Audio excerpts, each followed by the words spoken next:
الحمد لله حمدا كثيرا طيبا مباركا فيه. يا ربنا لك الحمد كما ينبغي لجلال وجهك وعظيم سلطانك. سبحان الله وبحمده عدد خلقه ورضا نفسه وزينة عرشه ومداد كلماته. الحمد لله الذي قدر الأرزاق والآجال وأمر بذكره وطاعته بالغدو والآصال. وأشهد أن لا إله إلا الله وحده لا شريك له. وأشهد أن سيدنا ومولانا محمدا عبده ورسوله سيد الفضل والكمال صلى الله عليه وعلى آله وأصحابه خير أصحاب وآل وسلم تسليما كثيرا. أما بعد، فقد حان شهر شعبان الذي هو مقدمة رمضان، له بركات وفضائل يتعلق به بعض المسائل فاسمعوها وعوها. قال رسول الله صلى الله عليه وسلم: أحصوا حلال شعبان لرمضان. Alhamdulillah. Firstly, we are grateful to Allah subhanahu wa ta'ala because Allah subhanahu wa ta'ala given us the opportunity to attend today's such blessed day, the day of Jum'ah, weekly Eid for the believer. We are approaching very important time. This is the month of Sha'ban. As I mentioned, Prophet sallallahu alaihi wasallam mentioned in hadith, أحصوا حلال شعبان لرمضان. شعبان هي مقدمة رمضان. So Prophet sallallahu alaihi wasallam mentioned, you have to search the month of Sha'ban, new moon, to find the Ramadan. And already I have mentioned in last month, when the month of Rajab start, Prophet sallallahu alaihi wasallam used to recite, Allahumma barik lana fi Rajab wa Sha'ban wa ballighna Ramadan.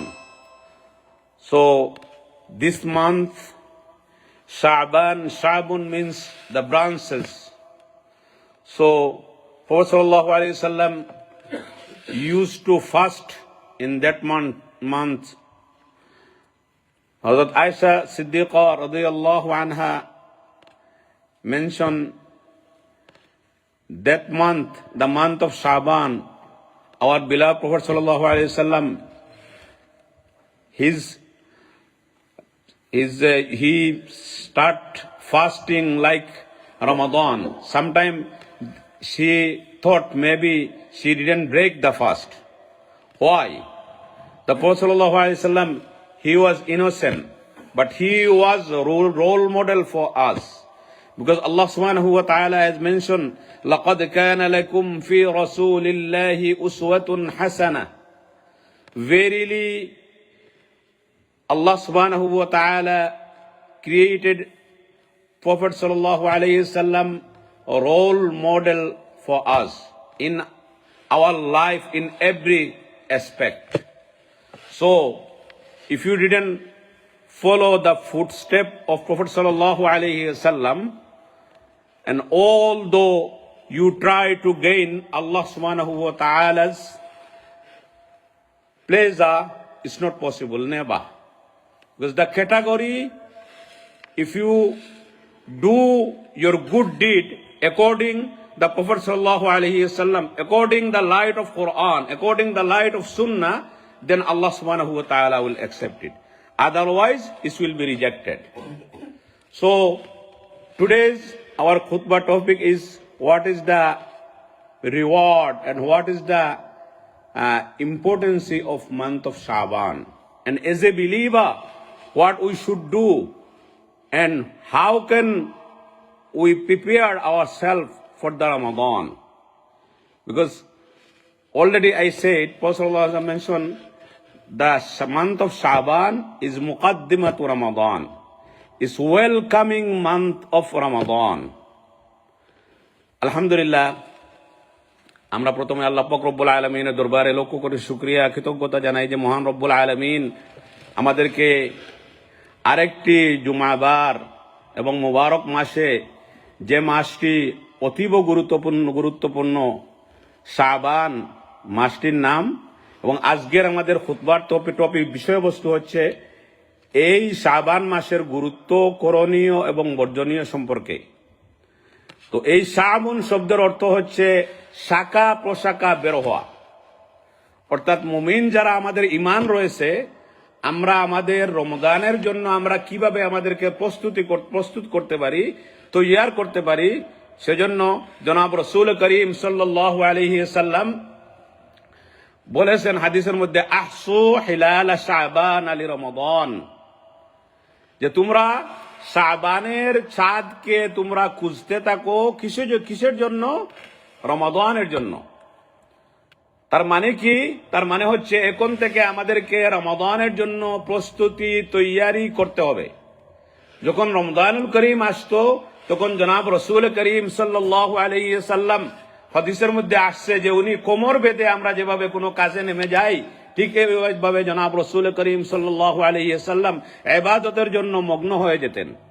এবং যারা ইমানদার believer, যারা এবং আল্লাহ এবং আল্লাহর রাসূলের উপরে যারা বিশ্বাস করে, তাদের জন্য এটা খুবই মোক্ষম সুযোগ।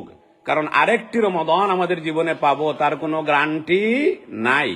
আমাদের মধ্য থেকে অনেক লোক, আমাদের প্রিয়জনরা গত বৎসরে ছিল রমজানে, এবার কিন্তু আমাদের মধ্যে নাই। কিন্তু আগামী বৎসরে যে আমরা রমজান পাবো এর কোনো গ্যারান্টি নাই। কিন্তু আমরা মুমিন মুসলমানরা আমরা সেদিকে আমাদের ভ্রুক্ষেপ নাই, সেদিকে আমাদের খেয়াল নাই। রমাদান আসার আগে আমরা দুনিয়ার প্রতি আমরা লোভী হয়ে পড়ি। কোন দোকানে বেশি সস্তাতে ভালো মাল পাওয়া যায়, কোন দোকানে সেল দিছে, কোন দোকানে মাছ সেল দিছে, কোন দোকানে ভালো কিষান ম্যাঙ্গো পাওয়া যায়, কোথায় ভালো ক্রিম পাওয়া যায়, এই খাবার দাবারের জন্য আমরা ব্যস্ত হয়ে পড়ি। তো আসলে এই রামদুন শব্দের অর্থ হচ্ছে নিজকে জ্বালিয়ে পুড়ে বশীভূত করে দেয়া, নিজকে জ্বালিয়ে দেয়া। অর্থাৎ 11 মাস গুনাহ করে যে গুনার কালিমাটা আমাদের দিলের মধ্যে লাগাইছি, এটাকে ইবাদত দ্বারা, কোরআনুল কারীমের তিলাওয়াত দ্বারা এটাকে আমরা তাকওয়া অর্জন করার জন্য আমরা বাকি 11 মাসের জন্য ট্রেনিং এর মাস হচ্ছে এই রমজান মাস। এই রমজান মাসের জন্য আমাদেরকে এখন থেকে প্রস্তুত হতে হবে। হযরত আয়েশা সিদ্দিকা রাদিয়াল্লাহু আনহা বলতেছেন, যখন এই শাবান মাস উপস্থিত হতো, তখন জনাব রাসূল করিম সাল্লাল্লাহু আলাইহি ওয়াসাল্লাম এমন ভাবে রোজা রাখতেন যেমন মনে হইতো যে তিনি আর রোজা ভাঙবেন না। আমি গত মাসে যখন রজব শুরু হয় তখন একটি খুতবাতে বলেছিলাম যে জনাব রাসূল করিম সাল্লাল্লাহু আলাইহি ওয়াসাল্লাম বলেছিলেন যে হাদিস, রজবু শাহরুল্লাহ ওয়া শাবানু শাহরি, যে রজবটা হচ্ছে আল্লাহর মাস, এবং এই রজব মাসের কারণে মেরাজ হয়েছিল। মেরাজের কারণে আমরা নামাজ পেয়েছিলাম, নামাজের কারণে আমরা আজকে এই দারুল আরকাম মসজিদে লন্ডনে আমরা সবাই একত্রিত হতে পেরেছি, আলহামদুলিল্লাহ। এবং এজন্য রজবকে বলা হয়েছে রজবু শাহরুল্লাহ। আর শাবানু শাহরি, আপনার আমার পিয়ারা নবী জনাব মুহাম্মদুর রাসূলুল্লাহ সাল্লাল্লাহু আলাইহি ওয়াসাল্লাম বলেছেন শাবানু শাহরি, যে শাবান মাসটা হচ্ছে আমার মাস।